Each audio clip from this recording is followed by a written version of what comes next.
বিপরীত টিভি, সত্য সব সময়। প্রিয় দর্শক শ্রোতা, আসসালামু আলাইকুম। আশা করি সকলে ভালো আছেন, সুস্থ আছেন।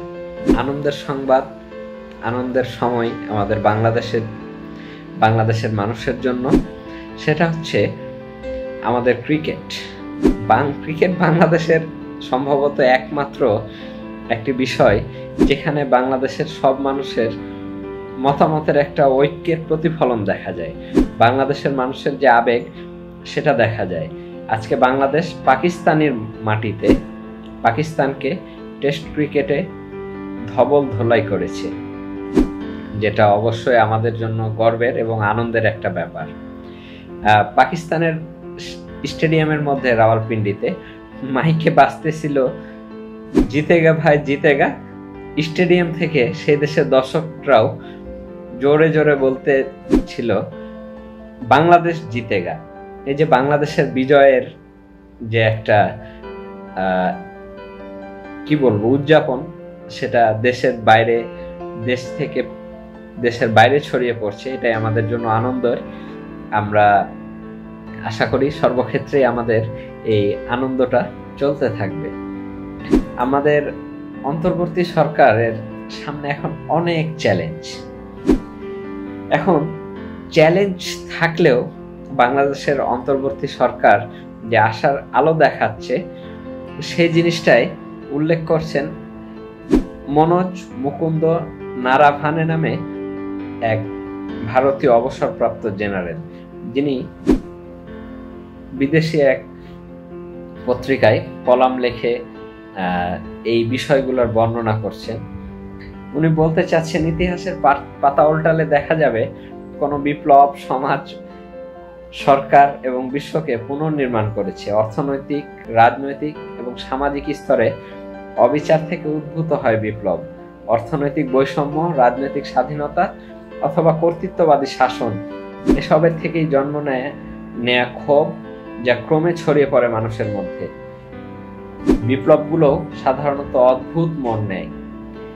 একটি প্রতিবাদ সীমিত লক্ষ্য মাথায় রেখে শুরু হতে পারে, কিন্তু এর ফলাফল হতে পারে অপ্রত্যাশিত। আসলেই ব্যাপারটা অপ্রত্যাশিতই আমরা এই বিপ্লবের ফলাফল পেয়েছি।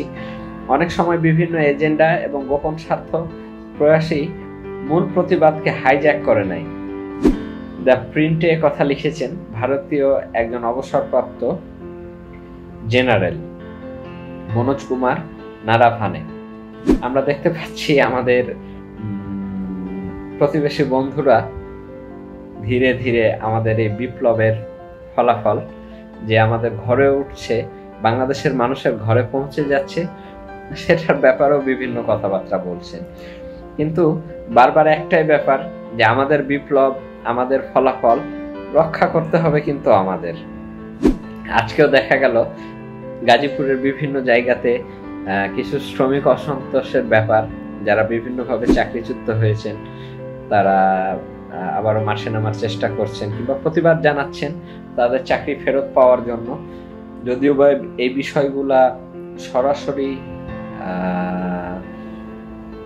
এই সরকারের জন্য কিছুটা বিব্রতকর, কিন্তু আমাদের একটাই কথা সবাইকে মাথায় রাখতে হবে, আমরা যেন এই বিপ্লব কোনোভাবেই নষ্ট না হতে দেই। একই সঙ্গে আমরা দেখছি দেশের বিভিন্ন প্রান্তে ছোটখাটো কিছু ঘটনা ঘটছে, যেমন বিভিন্ন জায়গাতে শিক্ষকদের জোরপূর্বক পদত্যাগে বাধ্য করা হচ্ছে। এখানে কারো যুক্তি, অনেক শিক্ষক আছে যারা পতিত স্বৈরাচারের দোসর হিসেবে কাজ করেছে, তারা তাদের বিভিন্ন ভাবে সাধারণ ছাত্র ছাত্রীদের হেনস্থা করেছেন। এখন একটা জিনিস হয় কি, এরকম সিচুয়েশন যখন বিরাজ করে, তখন কিছু মানুষ এই সমস্ত ব্যাপারগুলার অ্যাডভান্টেজ নেওয়ার চেষ্টা করে, তারা এগুলার সুযোগ গ্রহণ করে। হয়তোবা অনেকেই অনেক খারাপ কিছু করে থাকতে পারে, আবার আমরা দেখতে পাচ্ছি অনেক জায়গাতে অনেকেই কারোর সঙ্গে কারো মতের অমিল থাকলে বা অন্য কোনো পূর্ব শত্রুতা থাকলে, সেটা বিভিন্নভাবে ছাত্রদের উস্কে দিয়ে, এলাকাবাসীকে উস্কে দিয়ে সুযোগ নেওয়ার চেষ্টা করছে। তাই সকলকে অনুরোধ করব যদি কারো প্রতি কোনো অভিযোগ থাকে, আমার মনে হয় সেগুলা সরকারের দায়িত্বশীল প্রতিষ্ঠানগুলোকে জানানোই ভালো। দায়িত্বশীল প্রতিষ্ঠানের মাধ্যমে যখন একটা ব্যাপার সমাধান হবে, তখন হয়তো অন্যান্য কোনো বিশৃঙ্খলা, অন্যান্য কোনো অরাজকতা কেউ ঘটানোর চেষ্টা করতে পারবে না।